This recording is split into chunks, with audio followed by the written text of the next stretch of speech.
Olá, bom dia, feliz sábado! Como vocês estão? Estão todos bem? Oh, que bom, que bom! Estamos aqui para mais uma lição da Escola Sabatina, mais uma vez estudarmos, debatermos, conversarmos, tá certo? Eu queria implantar a partir de agora aquele mesmo sistema que a gente está fazendo nos nossos estudos sobre profecia. Então, se você quiser fazer um comentário, se você quiser fazer uma observação, ou se você quiser contribuir de alguma forma com uma pergunta, basta você escrever aqui então nos nossos comentários aqui e a gente vai poder trazer a sua pergunta para discussão, ok? Então vejam aí, podem ir acessando pela graça de Deus, façam suas perguntas e vai ser muito bom a gente poder ter esse momento, tá certo? Então eu queria convidar você para a gente fechar os nossos olhos e fazermos uma prece ao nosso Deus. Vamos fechar os olhos, vamos fazer uma oração, vamos falar com Deus nesse momento. Então vamos lá. Pai Santo, Eterno e Bondoso Deus, estamos nesta manhã de sábado na Tua presença, Senhor. Obrigado, Pai. Só temos a Te agradecer pela semana que tivemos, porque enquanto muitos perderam a vida, muitos estão enfermos, nós gozamos da Tua paz, da Tua proteção, das bênçãos que o céu tem para nós. Obrigado, Senhor. Fica conosco nesse momento, queremos pedir ao Espírito Santo, que é Deus, que se faça presente, que esteja conosco, que conduza a conversa, a discussão desta manhã. Nós te pedimos e te agradecemos em nome de Jesus.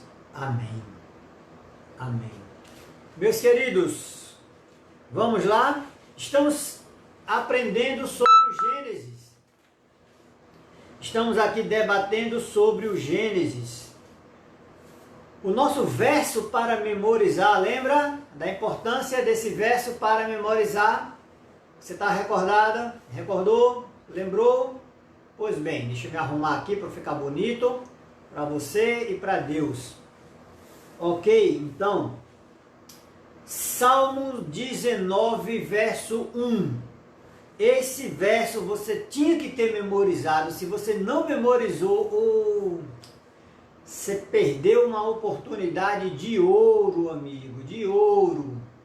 Você tinha que ter memorizado esse verso, mas ainda dá tempo, tá certo? Dá tempo. Continua aí, foca. Quem souber os 12 versos memorizados, a gente vai dar um brinde, um presentaço no final, para quem memorizar os 12, ok? Diz assim: os céus proclamam a glória de Deus, e o firmamento anuncia as obras das suas mãos. Difícil? Pequenininho, curtinho. Fácil de decorar, não é? Os céus proclamam a glória de Deus, e o firmamento anunciam as obras das suas mãos. Que verso lindo! Que verso lindo, porque aqui está mostrando para a gente como a natureza, como a beleza da criação proclama o seu Criador. Conta aqui uma história, deixa eu contar essa história aqui para vocês. Eu achei ela interessante, eu queria compartilhar. Diz assim, é um camarada, o nome dele era George Smith, e ele foi fazer uma pesquisa. Ele estava pesquisando ali nos porões do Museu Britânico e buscando alguma coisa, algum material que houvesse sido desprezado ou tivesse passado desapercebido ali pelos historiadores, pelos pesquisadores, e ele encontrou um pequeno tablete. E ele achou curioso, resolveu traduzir o tablete. Pasmem vocês, era uma descrição babilônica sobre o dilúvio. Ali falava de como a terra havia sido coberta por água e como, deixa eu pegar aqui o nome do camarada, viu?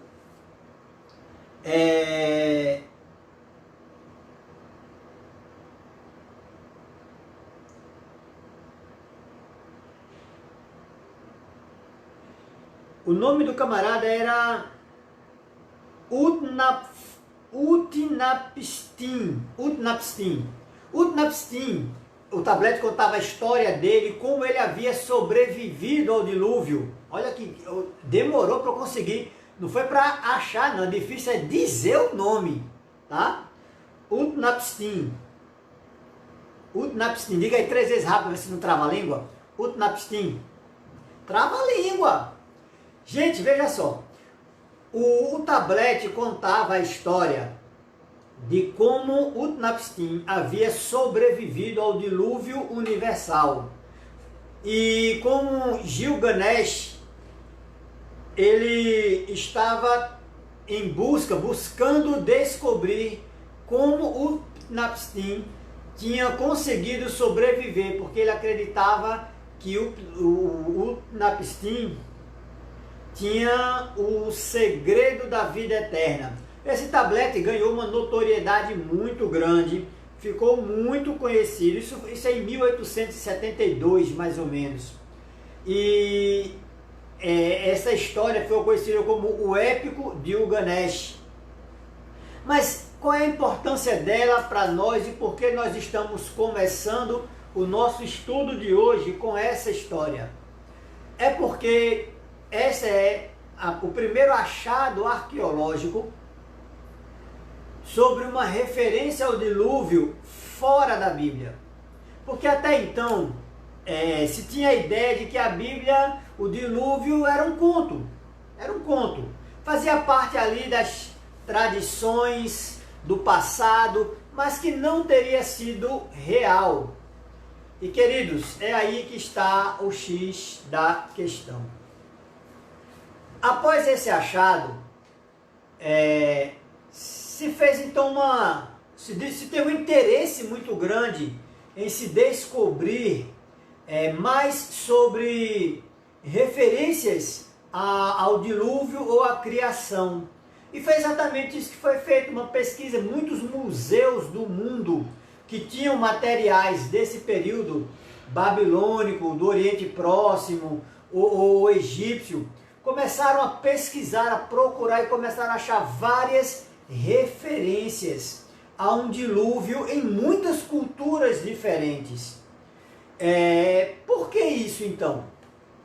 Como se teria culturas completamente diferentes, distante algumas por séculos, outras até por milênios, mas com um relato tanto de uma Gênesis como de um dilúvio muito próximos, não exatos, mas muito próximos uns dos outros. Isso é fácil da gente compreender se nós olharmos para a Bíblia e percebermos nela alguns detalhes. Até o dilúvio, o homem vivia todos juntos. A ciência vai chamar isso de Pangeia, o grande, o supercontinente, né? A Pangeia. Todos vinham dos mesmos pais, Adão e Eva. E eles continuaram ali, mesmo que a população fosse crescendo, fosse multiplicando. Inclusive acredita-se, alguns historiadores acreditam que houvesse mais pessoas antes do dilúvio do que hoje no planeta Terra, por exemplo, uma vez que as pessoas viviam no período pré-diluviano, 600, 800, 900, 500 anos era morrer um menino. Então, quantos filhos uma pessoa poderia ter vivendo 700 anos? Alguns estudiosos bíblicos, alguns eruditos, acadêmicos, diriam aí que Pangeia era habitada por algo em torno de 10 bilhões de pessoas. Hoje no mundo nós temos perto de 7,5 bilhões. Então, para você ter uma ideia do que seria ali Pangeia. Sendo que todos vinham das mesmas matrizes, né? Do mesmo pai e da mesma mãe. Então a história da criação era conhecida por todos. Porque era passado de pai para filho, de filho para pai, nas conversas. Mas aí você lembra do mundo pré-diluviano, né? Muito cruel, a maldade havia se sobressaído muito. Você vê ali no capítulo 4 do Gênesis, ali quando fala nos filhos dos homens e os filhos de Deus, né?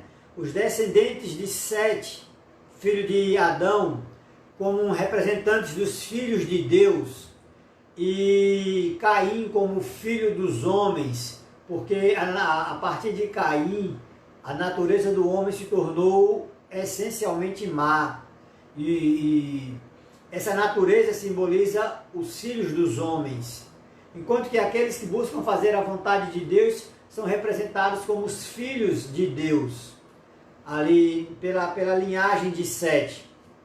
Porém, queridos, quando chegamos ali no período do dilúvio, nós temos basicamente Noé como ainda sendo da linhagem dos filhos de Deus. E triste é o que acontece ali, né? Deus chega ao ponto de dizer, olha, eu vou tentar de novo, partindo de Noé, porque o restante da humanidade não tem mais salvação. Não há mais solução para a humanidade. Ok. Agora, sendo Noé filho de Adão, descendente dos filhos de Deus, conhecendo a história da criação, é claro que Noé havia ensinado seus filhos, Sem, Cã e Jafé. E, após o dilúvio, Sem, Cã e Jafé contaram para os seus filhos, que contaram para os filhos de seus filhos, que contaram para os filhos dos seus filhos, até a Torre de Babel. Então todos conheciam o relato da criação e conheciam também o relato do dilúvio. Quando a gente chega ali na Torre de Babel, há uma divisão de línguas e os homens são espalhados sobre a face da terra, para que formem as nações, para que sejam formados os impérios, os países, cada um se agrupando de acordo com a língua que foi desenvolvida. Porém, todos vinham dos mesmos pais, tinham os mesmos tios e o mesmo avô, agora Noé.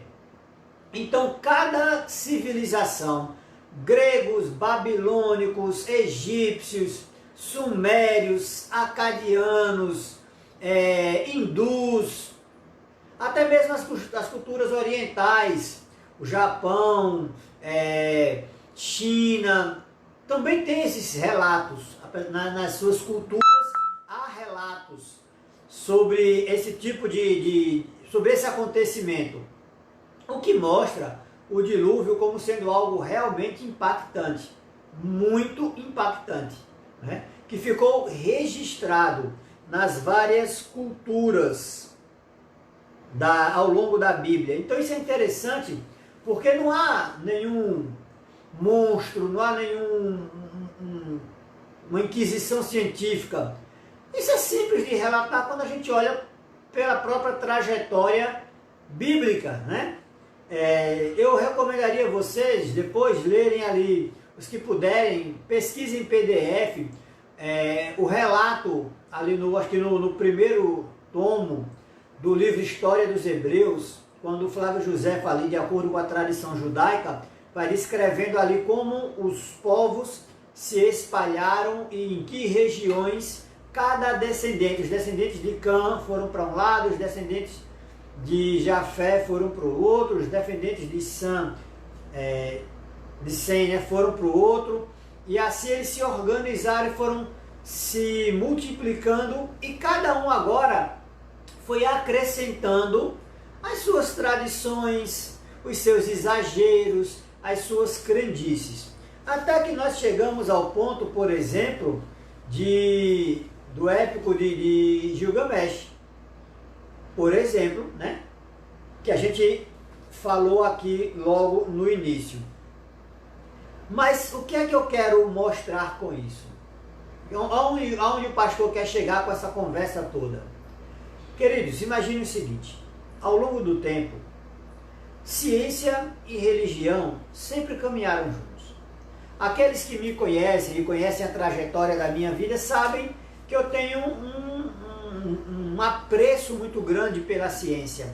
Eu pude praticar ciência em alguns momentos da minha vida, quando estudei fisiologia, quando estudei bioquímica, e pude ali fazer alguns ensaios, fazer alguns experimentos, poder fazer algumas pesquisas nessa área de biologia, né? De fisiologia humana. Então, eu gosto de ciência e nunca vi, pelo menos da minha parte, o porquê de que Bíblia e religião pudessem se contrapor. Porém, nós temos que reconhecer alguns absurdos praticados pela Igreja Católica, porque na Idade Média era a Igreja Católica mesmo, não era a Igreja Cristã. Os cristãos, pelo contrário, estavam sendo perseguidos por ela, mas alguns absurdos feitos não com base na Bíblia, mas com base, a igreja fazendo com base em tradição ou em filosofia. Por exemplo, Platão e Aristóteles, eles sempre defenderam a ideia de que a Terra era o centro do universo, fizeram cálculos matemáticos que tentavam provar a Terra como o centro do universo. Aí vem Galileu Galilei, e Galileu o que é que ele faz? Ele mostra, através da ciência, que a Terra não é o centro do universo. O universo não gira em torno da Terra, mas a Terra gira em torno do Sol. É o modelo heliocêntrico. Helios, Sol, tá? em grego. Então o modelo heliocêntrico de Galileu é o modelo que nós conhecemos hoje, que nós estudamos lá na nossa infância, o Sol, e aí nós temos os planetas que circundam esse Sol, que giram em torno do Sol.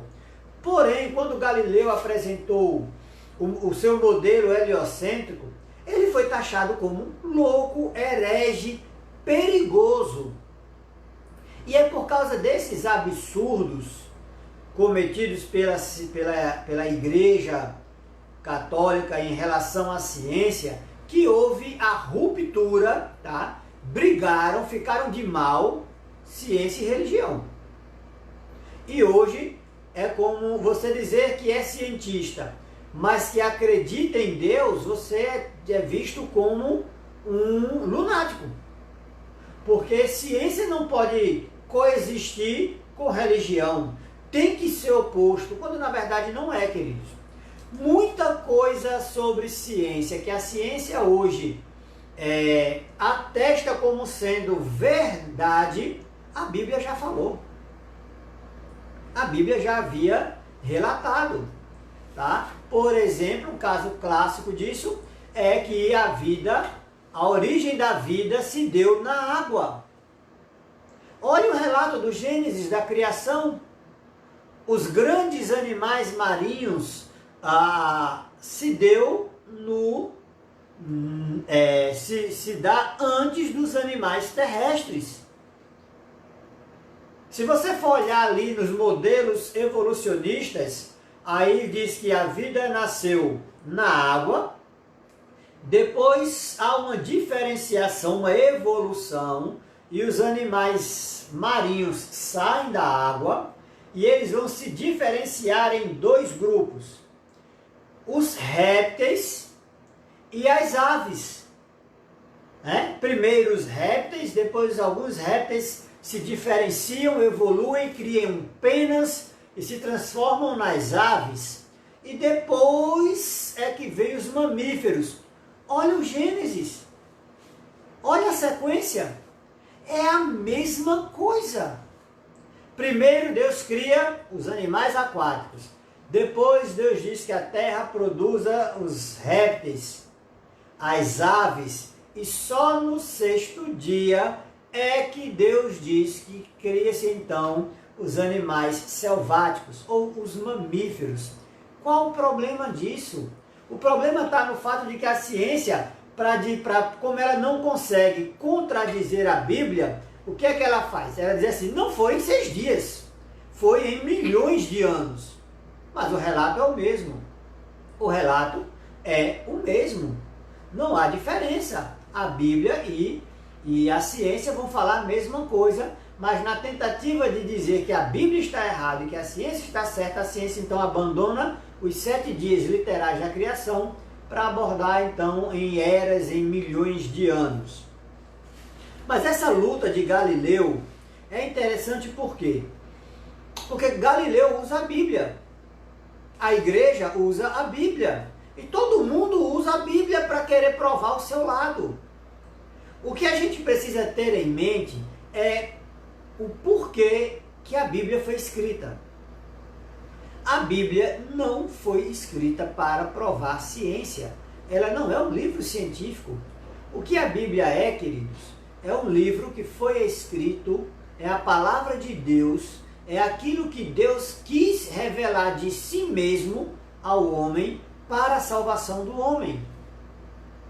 A gente até já falou aqui em outros momentos que eu não posso olhar para a Bíblia com os olhos da ciência, com a crítica científica, querendo que tudo seja empírico.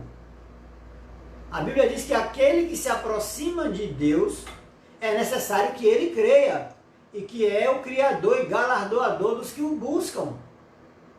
Então eu tenho que olhar para a Bíblia não como um livro de ciências, mas eu tenho que olhar para a Bíblia como um livro de fé. Porque eu preciso ter fé para crer na Bíblia, tanto quanto eu preciso de fé para crer na ciência. Porque a ciência até hoje não conseguiu mostrar nenhum macaco, nenhum símil que evolua para um humanídeo. Ela só consegue mostrar fósseis do passado. Mas o que acontece no passado deveria estar acontecendo hoje, senão não é empírico. Se eu não posso reproduzir o modelo hoje, não é ciência, é subjetividade. Mas a ciência apresenta a evolução como sendo a única coisa plausível. E que a criação é fruto de mentes fracas, quando na verdade eu preciso ter tanta fé para crer na ciência, quanto eu preciso para crer na Bíblia. Agora, eu particularmente não vejo por que discordar de nenhuma das duas. Há sim momentos em que há absurdos. Voltando aqui para o nosso assunto, já que a gente não vai falar aqui de ciência e Bíblia, e sim do relato do Gênesis e da criação, algumas pessoas dizem assim, olha, a partir daquele momento que eu falei, né, que começaram a pesquisar nos museus em torno do mundo e foram descobrindo mais materiais de várias culturas, um fato curioso é que foi encontrado relatos da criação em culturas e em momentos muito anteriores ao relato do Gênesis da Bíblia. E o que é que isso tem de problema? Qual o problema disso? O que é que isso traz a nível de arqueologia e de ciência?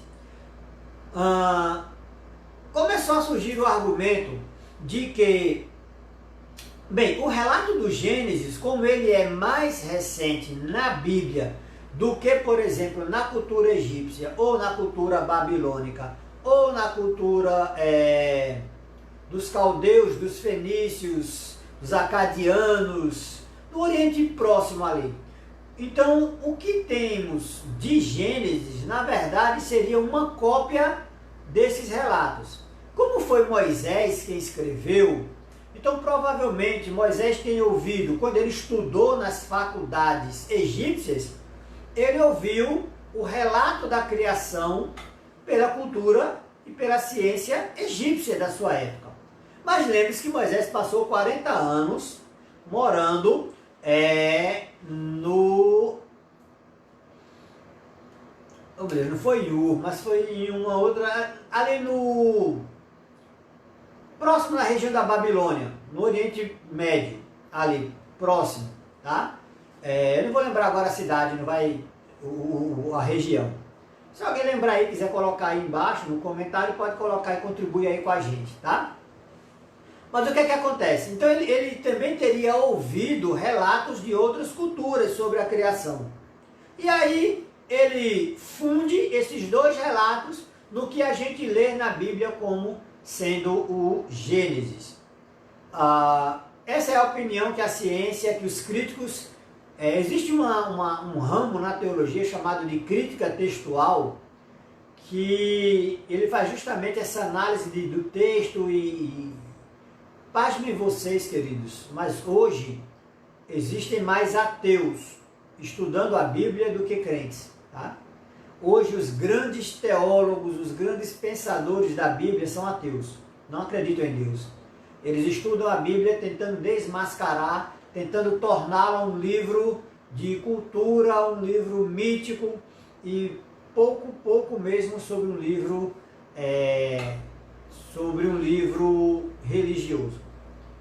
Mas o que é que eu quero que você compreenda aqui agora? É que quando eu digo que o que Moisés escreveu faz parte de uma cultura, é o que ele assimilou tanto da cultura egípcia quanto da cultura dos caldeus, e ali ele faz uma misturada e escreve um relato. Eu tirei o Espírito Santo como autor, tá? Eu estou tirando o Espírito Santo como autor e colocando Moisés como autor da Bíblia. E Moisés não é o autor da Torá. O autor é o Espírito Santo, é Deus. Quem é o escritor é que é Moisés. Moisés escreve aquilo que o Espírito Santo lhe inspira a escrever. Ok, mas aí vamos agora falar aqui de alguns prós e contras dessa ideia de que o relato do Gênesis seria um relato, na verdade, tardio, né? Moisés faz um relato tardio. Eu já falei aqui, né, alguns minutos atrás, de que como as várias culturas desenvolveram, a partir de uma informação comum a todos, a sua ideia de criação. O problema é que na cultura egípcia, tanto o mundo quanto o homem, eles são criados a partir da luta entre dois deuses. Tá? Os deuses lutam e aí é uma luta sangrenta, é uma luta feroz, e do corpo de um deus que morre é que surge a vida. Essa mesma história, esse mesmo relato, ele vai aparecer muito próximo, muito parecido também, por exemplo, na cultura babilônica, que diz que a deusa, deixa eu pegar aqui o nomezinho da deusa, viu? Deixa eu achar aqui o nome da deusa. Anat, a deusa Anat, ela luta contra o dragão, e o dragão morre, e dos pedaços do dragão é que é feita a humanidade. Outros dizem que a humanidade foi feita, mas o ponto central aqui é o fato de que em quase todas as culturas a criação se dá pelo processo de vida e morte. Algumas culturas apresentam a morte como sendo a continuação da vida e não um intruso, como é apresentada no Gênesis, no capítulo 3. A grande parte das culturas, como se afastam do plano de Deus, elas acabam interpretando a vida e a morte como um ciclo. O exemplo claro disso são os hindus. Os hindus acreditam que você morre e reencarna, morre e reencarna, até evoluir. Grande parte disso vem... o espiritismo bebe nessa fonte, nessa ideia hindu, de que você morre e você vai evoluindo em cada vida, porque é um ciclo constante. Esse ciclo constante, essa ideia de um ciclo constante de vida e morte, vida e morte, vida e morte, ela vem da filosofia egípcia, da ideia de que, porque no modelo de criação egípcio, a criação ela não é completa. Os egípcios criam que todos os dias o mundo era recriado. Como assim? O deus Atom, que é o deus Sol, ou Ra, né?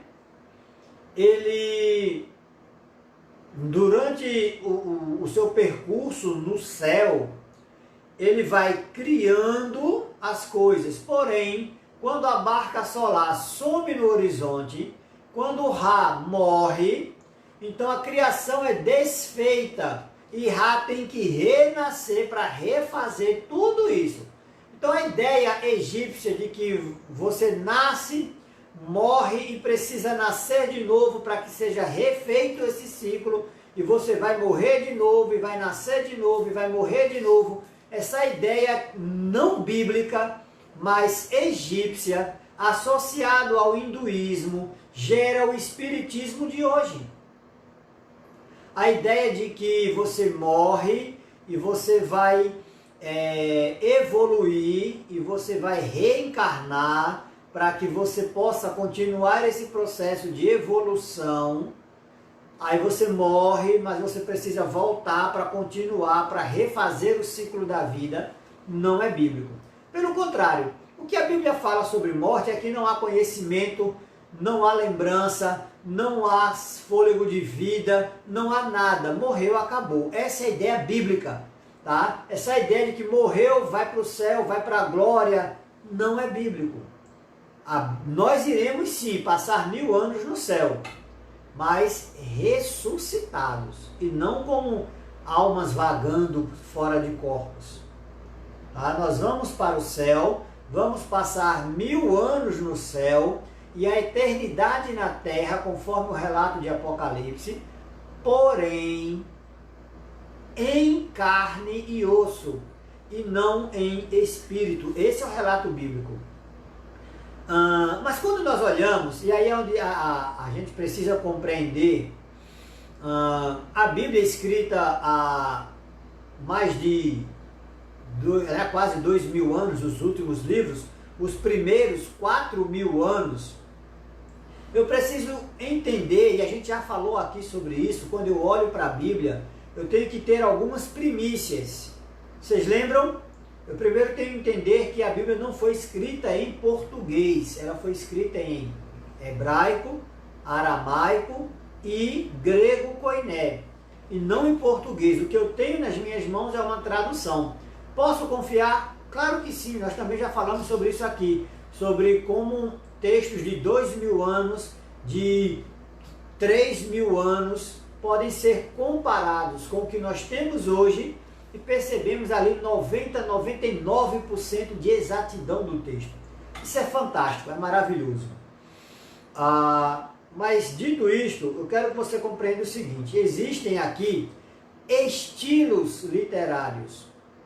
A Bíblia foi escrita em vários estilos. Eu tenho poesia na Bíblia, e a poesia hebraica ela não é necessariamente a nossa poesia, ela não tem rima.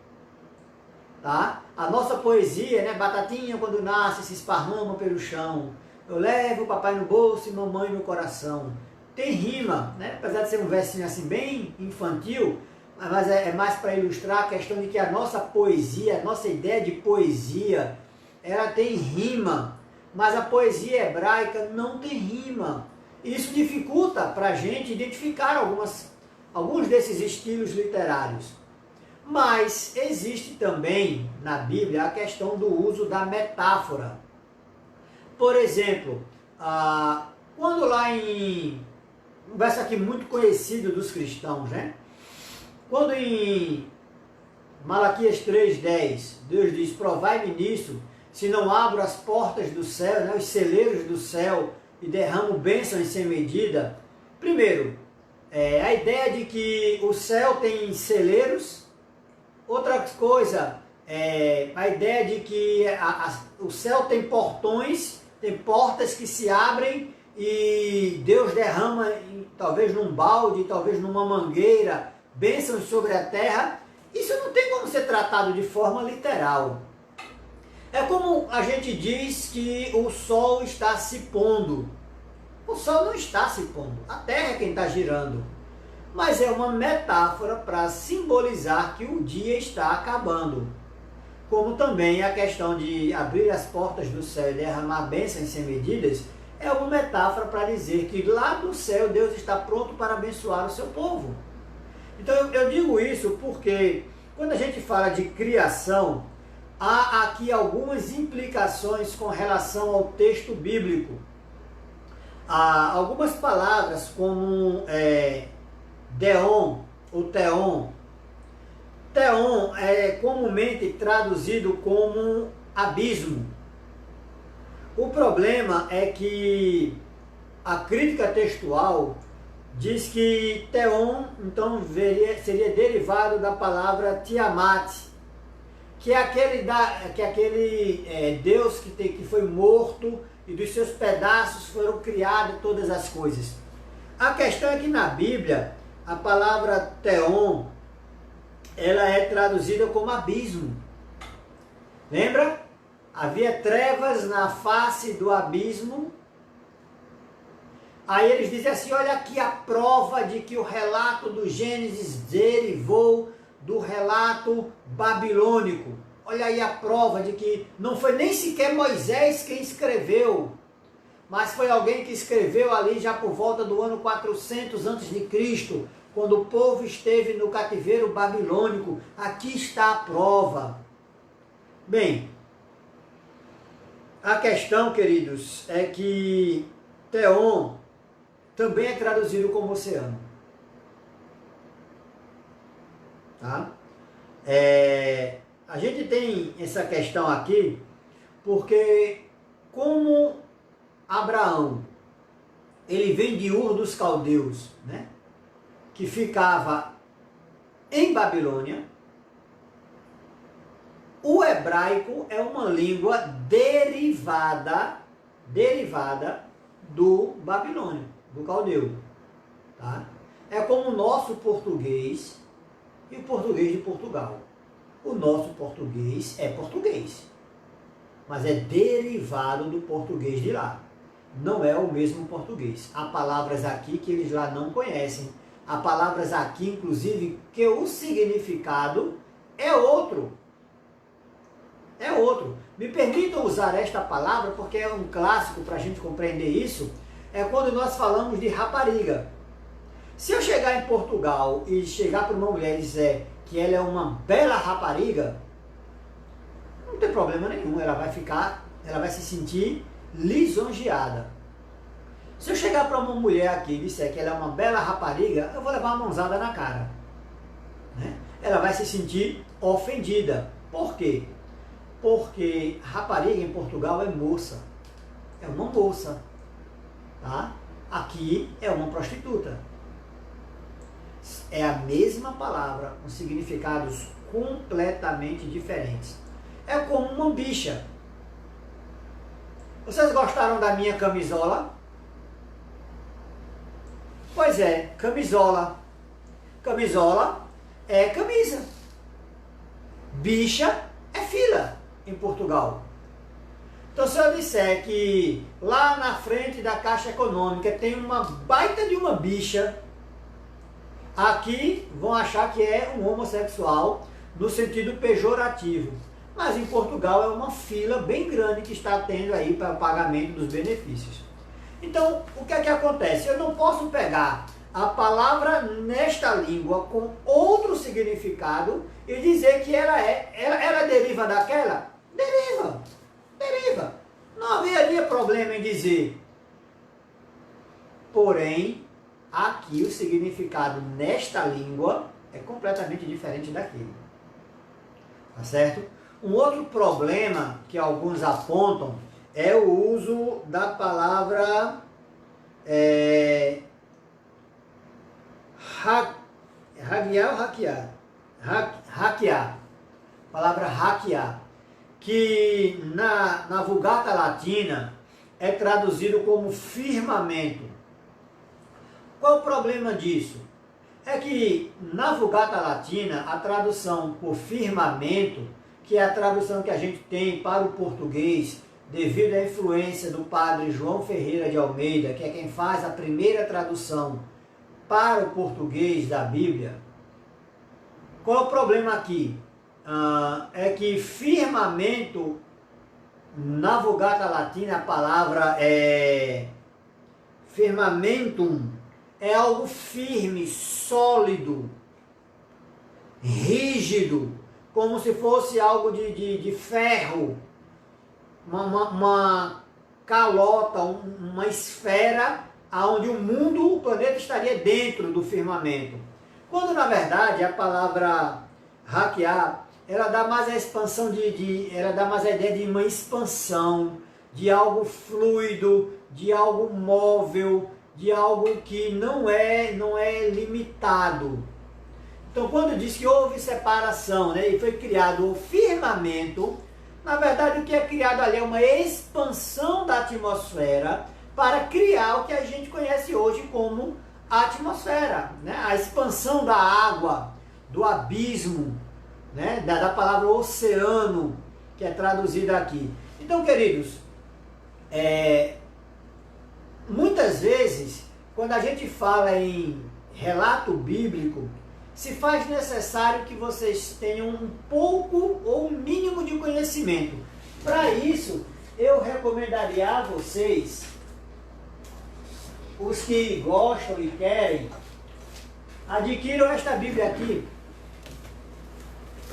Adquiram esta Bíblia. Tá? A minha está até manchadinha aqui na capa, mas essa Bíblia chamada Palavra-Chave, ela vem no final dela com um pequeno dicionário de grego e de hebraico, que pode ajudar você na hora de você tirar dúvidas sobre o significado de palavras. Eu vou mostrar aqui, ó.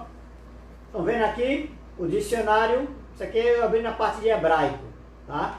Então é uma Bíblia para quem não teve oportunidade de estudar mais a fundo tanto o grego como o hebraico. É uma excelente Bíblia. Eu recomendo ela, tá? Você pode adquiri-la, vai valer a pena. Vai te dar algumas traduções de algumas palavras que vão auxiliar você. Vão auxiliar você nessa questão. Aonde eu estou querendo chegar? Aonde nós vamos parar com toda essa argumentação? É simples, queridos. Eu quero chegar em 3 perguntas que eu precisava deixar aqui para você refletir um pouco.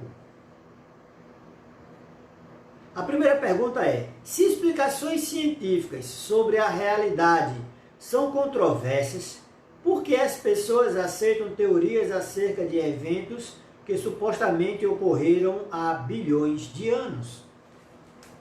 Se a ciência não consegue comprovar de forma empírica, se não há hoje como a gente comprovar a evolução, se não há macacos se transformando em símios, ou símios se evoluindo e se tornando hominídeos, e os hominídeos, não há hominídeos que estejam evoluindo para se tornar homo sapiens.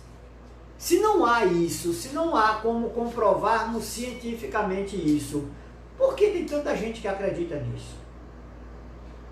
Você já pensou? Você já parou para pensar? Por que há tanta gente hoje refutando a Bíblia, dizendo que a Bíblia é um livro de crendices, é um livro para pessoas de mente fraca, quando a ciência não consegue provar elos evolutivos? Eu lembro uma pesquisa que eu fiz há algum tempo atrás, e eu fui pesquisar sobre o homem de Neandertal. Nossa, quando eu estava na escola, ali aprendendo, né, na ciência, o homem de Neandertal era a prova. Depois descobriu-se que era uma farsa. Toda a fisionomia, toda a estrutura do homem de Neandertal foi produzida a partir de um dente. A partir de um dente se criou uma ilusão de um homem, de um elo perdido, e esse dente ele estaria neste lugar da boca, e a boca seria dessa forma, então o crânio seria dessa forma. Se o crânio seria dessa forma, sabe, é complicado. E aí, por que se tornou uma farsa? Porque depois se descobriu que o DNA que tinha na polpa daquele dente era de um porco. O homem de Neandertal, na verdade, era um porco. Era o dente de um porco, que havia sido comido há alguns milhares de anos atrás. E agora a gente tem aí, hoje, né, vários modelos de evolução, com várias estruturas, com vários hominídeos, né, hominídeos, aliás, e por que as pessoas acreditam nisso e rejeitam a Bíblia? Quanto de fé é necessária para eu dizer que o homem evoluiu a partir de um macaco, de um primata, né? Quanto de fé eu preciso ter nisso? Já que eu não tenho provas. Outra pergunta que eu queria deixar aqui para a gente discutir é a seguinte: a ciência supõe que não se pode usar meios sobrenaturais para explicar eventos naturais. Por exemplo, não poderíamos explicar uma fome alegando que uma bruxa lançou uma maldição na terra. No entanto, se excluirmos o sobrenatural como causa da criação, por que qualquer outro modelo que elaborarmos estará inevitavelmente errado? Pergunta complicada, né? A ciência diz que a gente não pode usar o sobrenatural para provar o real. Porém, quando eu excluo o sobrenatural, o que me garante que o que eu tenho agora é real? Aí você vai dizer assim, mas aí a gente pode olhar para nosso mundo hoje e aí a gente vai ver que as coisas estão evoluindo. O nome disso é microevolução e não macroevolução. Eu não tenho o homem hoje se tornando mais inteligente do que o homem do passado.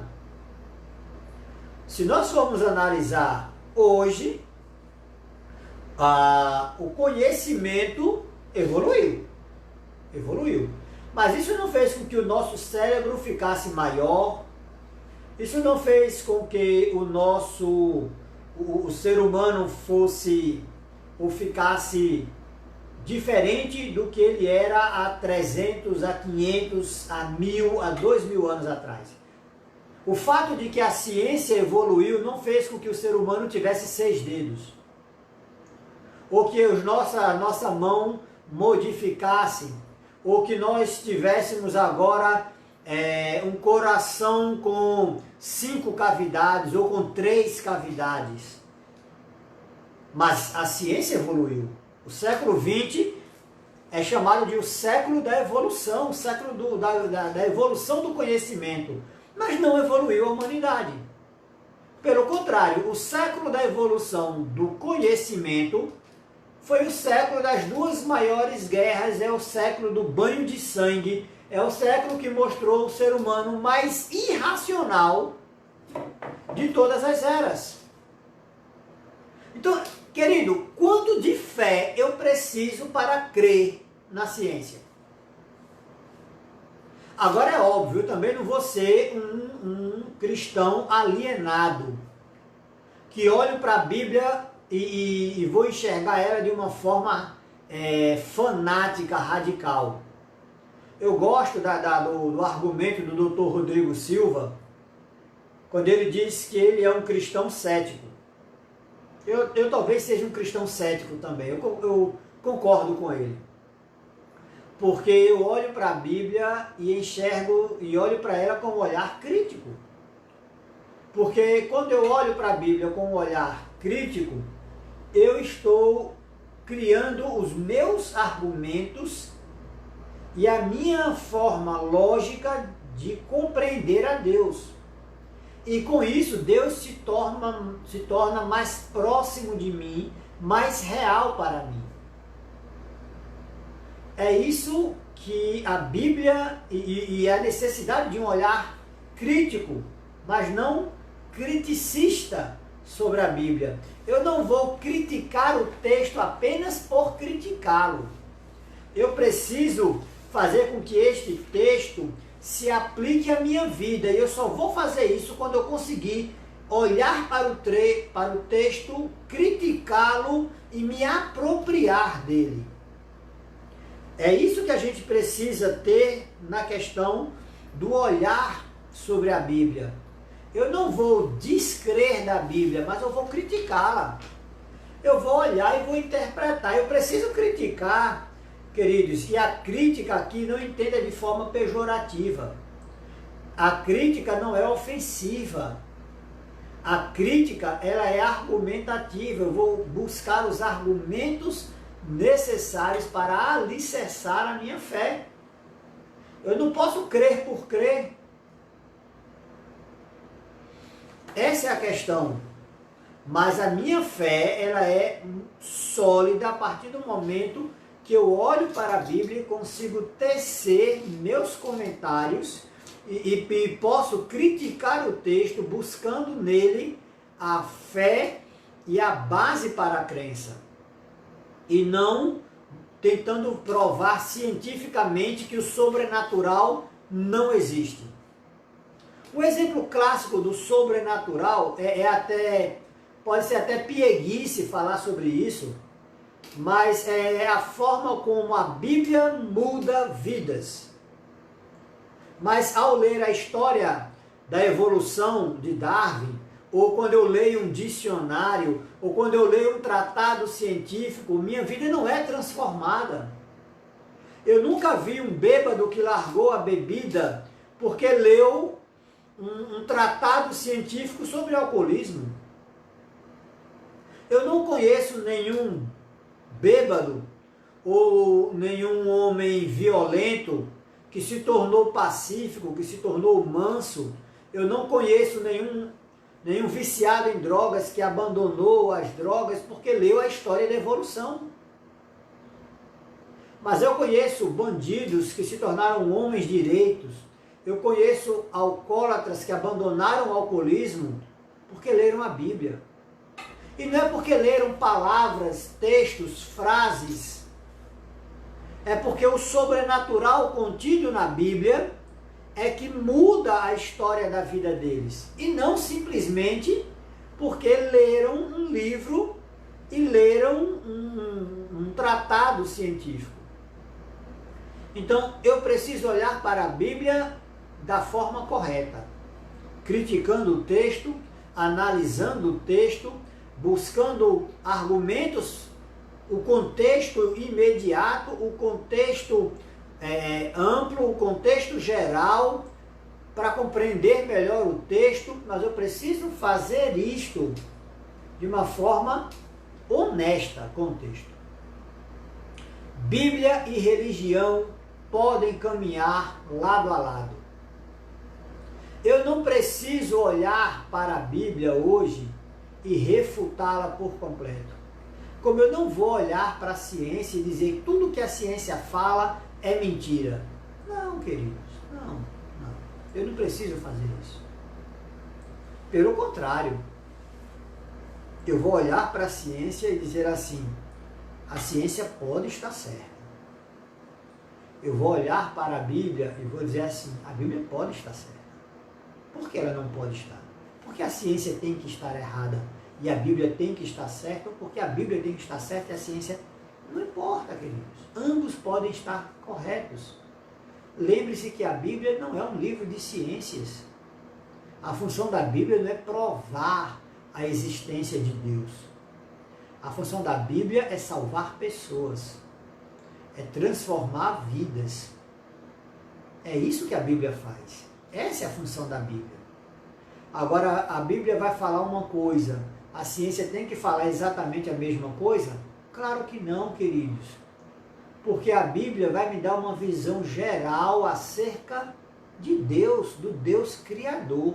Mas a ciência vai se aprofundar e buscar detalhes desta criação, de como foi feito, quanto por cento de elementos da terra contém no corpo humano. Aí a ciência vai dizer que isso vem por causa dos alimentos, a Bíblia vai dizer que vem porque o homem foi feito do pó da terra. E os alimentos foram criados onde? Cresceram onde? Na mesma terra.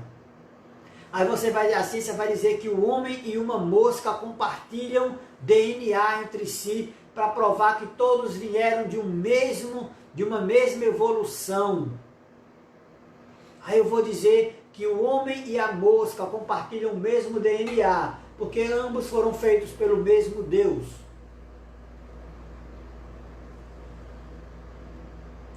Nós compartilhamos DNA porque viemos do mesmo ser criador. Quando Deus disse haja, e o verbo bará é o único,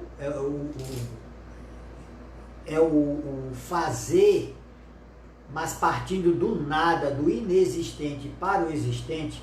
E quando eu olho, por exemplo, lá em Hebreus, se eu não me engano, capítulo 11, agora eu não vou lembrar exatamente, quando diz que Deus fez as coisas a partir das coisas invisíveis. A partir do invisível foi que o visível veio a existir. Aí a ciência diz, a matéria é feita de átomos, e os átomos são feitos de moléculas, de prótons, nêutrons e elétrons. E quem já viu isso? Me diga onde é que tem um pé de elétrons ali, ou olhando para a parede, ou olhando para essa roupa, eu consigo enxergar os átomos de carbono e dos outros materiais que existem nela? A ciência consegue enxergar o que a Bíblia não enxergou. E qual o problema disso? Meu óculos é feito de átomos, meu cabelo é feito de átomos. E a Bíblia diz que o meu óculos, o meu cabelo e tudo que existe nesse planeta veio a existir partindo de elementos que eram invisíveis. Ah, não, queridos, vamos diminuir as celeumas. Entenda que a ciência que é feita hoje e a Bíblia escrita há 3, 4, 2 mil anos atrás, dependendo do livro, não tem como eles falarem a mesma coisa. Leia lá o capítulo 12 de Daniel, diz que a ciência se multiplicaria, o saber se multiplicaria. E não é só o saber acerca do livro de Daniel, mas é o saber, é a ciência como um todo. Por isso, como pastor, eu não vejo nenhum problema em harmonizar a Bíblia com a ciência. E como cientista, no passado, eu também não via nenhum problema. Nenhum problema. O relato do Gênesis, ele tem a sua importância para o cristianismo, e aí eu vou findar com isso, com esse argumento agora, eu vou findar. O relato do Gênesis, ele tem a sua importância em 6 dias literais, como o verbo barar, como sendo aquele que cria a partir do inexistente ou do invisível para o visível.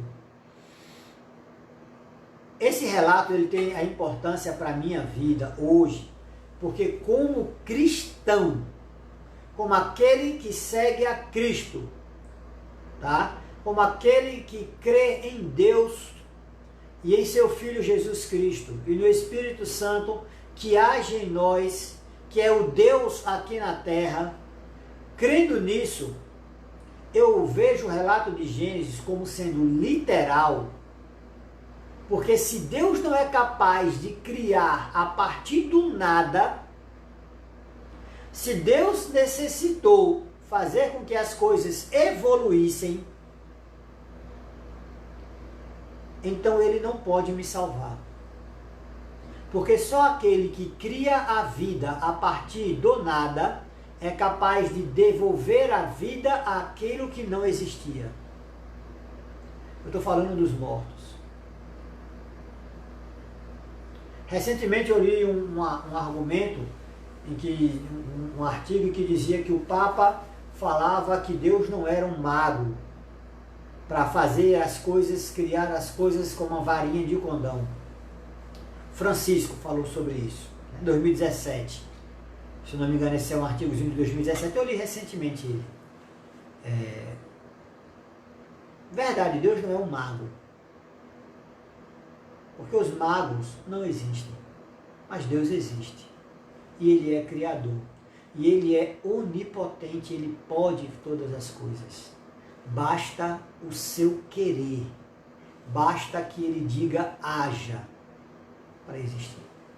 Então, o Deus que pode me salvar, o Deus que pode me ressuscitar, tem que ser o Deus que cria todas as coisas a partir do nada, apenas com o poder da sua voz.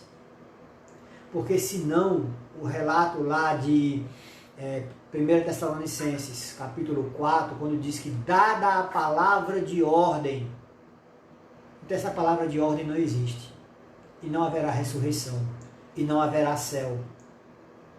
Porque o único que pode criar todas as coisas é o Deus criador do relato do Gênesis.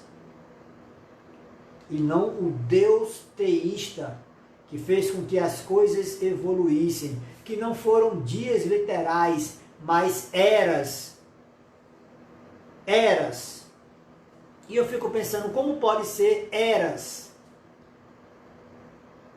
Como pode ter havido milhares de anos para que pudesse existir a luz? Como pode haver milhares de anos para que a vida pudesse existir? Milhares de anos para que as plantas crescessem? Milhares de anos para que o homem surgisse? Com isso, eu tirei Deus, o Deus Criador, o Deus que vai me salvar.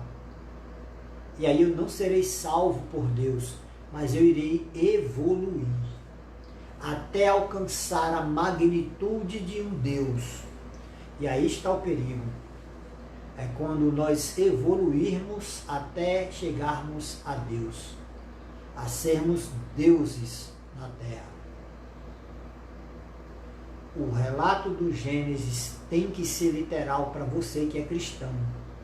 Se você acredita em Cristo, se você crer que Cristo é o Filho de Deus, então você vai ter que crer o que João falou no capítulo 1, quando ele diz que sem Ele nada do que foi feito se fez. E sem Cristo, nada do que existe teria vindo a existir. Este é o Deus Criador, que tem que ser o Deus do Gênesis, da semana de 7 dias literais. Meu irmão, minha irmã, que Deus lhe abençoe. Foi muito bom poder falar um pouco com vocês. Gostaríamos que vocês interagissem mais. Vamos aplicar a partir de hoje o mesmo modelo do estudo da lição para o estudo de hoje à noite, quando a gente vai falar, hoje à noite a gente vai falar sobre o mistério da profecia e vamos falar sobre a relação, o paralelo que existe entre o relato, a profecia das cartas, né, das 7 cartas e os 7 selos. Vamos fazer esse paralelo entre os dois hoje à noite, aqui mesmo nesse mesmo grupo, tá certo? Então nós vamos estudar no mistério da profecia o paralelismo entre as cartas e os selos, tá bom? E aí foi sugerido para a gente estudar as cartas e alguém sugeriu que estudássemos os selos. E aí eu resolvi fazer os dois, mostrando o paralelo dos acontecimentos, como está profetizado na profecia sobre as 7 cartas e a profecia sobre os 7 selos, ok? Então, só que nós gostaríamos que fosse o mesmo modelo, o mesmo estilo, tá? A partir de hoje, e enquanto durar essa pandemia, nesse isolamento, vamos interagir, tá? Vamos colocar aí o comentário, você pode entrar e fazer o seu comentário. Comente, acrescente, peça para a gente repetir, não entendi, faça uma pergunta para o nosso estudo da lição da próxima semana, tá certo? Na próxima semana, nós vamos para o relato, para o estudo da 10ª semana. E o verso para memorizar é Êxodo capítulo 20, verso 2, e você pode comparar com Deuteronômio 5, verso 6. Diz assim: Eu sou o Senhor teu Deus, que te tirei da terra do Egito. Eu sou o Senhor teu Deus, que te tirei da terra do Egito. Vamos compreender melhor esse texto, vamos poder conversar sobre ele e sobre o assunto da criação, tá? A Bíblia como fonte de história. É o tema da nossa próxima semana, tá? Apesar da função da Bíblia não ser relatar a história, mas ela também é uma fonte de história, assim como também pode ser vista como uma fonte de ciência, tá bom? Fiquem com Deus, Deus abençoe vocês. Vamos fazer uma oração e em seguida nós vamos para a mensagem bíblica, tá bom? O que nós vamos fazer? Os vídeos, como para serem salvos no YouTube, estão ficando grandes demais. Então nós vamos encerrar esse vídeo e imediatamente em seguida iniciar o vídeo da mensagem, tá bom? E hoje no final nós vamos ter uma linda, uma grata surpresa no final da mensagem de hoje, tá certo? Eu queria convidar então vocês, nós vamos orar, encerramos o vídeo e imediatamente em seguida nós vamos para a mensagem, tá bom? Eu vou fazer o seguinte, eu vou convidar alguém para orar, deixe-me ver aqui. Eu vou convidar Ademir para fazer esta oração. Ademir, convidando você para entrar ao vivo agora conosco aqui na tela. Basta que você aceite aí, entre na tela conosco e você faz essa oração, tá bom? Estamos aí já convidando o Ademir.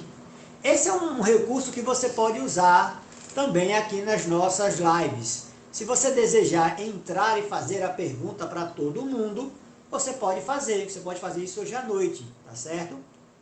E aí, meu amigo Ademir, já conseguiu adicionar? Estou vendo aí que você está online e apto para isso. Eu não sei se ele está atrasado no sistema, mas deixe-me ver aqui. Quem pode fazer a oração? Quem pode fazer esta oração? Eu gostaria então de convidar alguém para fazer esta oração. Quem pode orar conosco? Alguém pode interagir aqui e fazer essa oração? E aí eu coloco você na tela com... Acho que os irmãos estão com vergonha, hein? Estão envergonhados? Deixe-me ver aqui.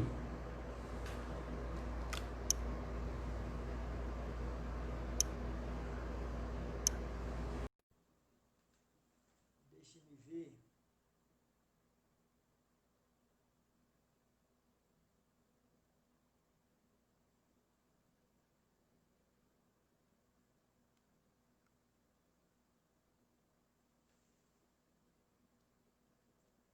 Temos aqui já um grupo de pessoas. Deixe-me ver aqui. Quem mais pode?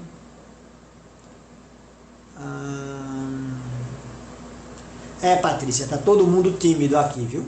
Realmente, está todo mundo tímido, todo mundo com vergonha. Ok, então. Pai, Santo e Eterno Deus Todo-Poderoso, obrigado, Senhor. Obrigado porque, como cristãos que somos, cremos que o Senhor é o Deus que pode todas as coisas. Que de acordo com a Tua vontade, de acordo com a Tua palavra, partindo do que não existia, todas as coisas vieram a existir. Cristo é o motor da criação. Sem Ele, nada do que foi feito teria sido feito. Por isso, Pai, cremos no Teu Filho Jesus. Aceitamos o sacrifício de Cristo na cruz do Calvário. E somos aceitos como filhos de Deus, através deste sacrifício. Obrigado também, Senhor, porque não é necessário que haja essa celeuma, esta briga entre ciência e religião.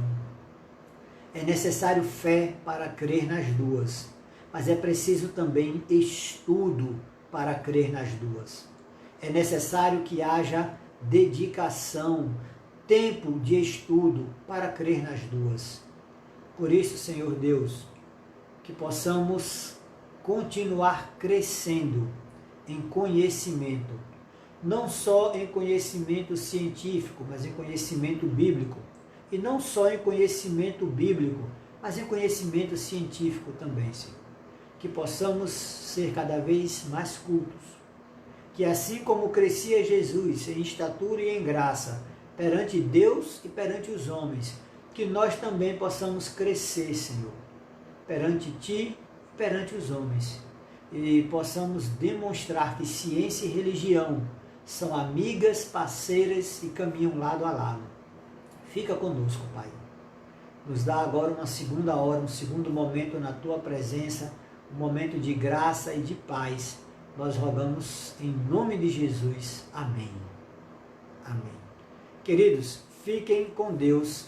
Vamos encerrar e imediatamente abrir novamente a sala. Quero ver todos vocês de volta, ok?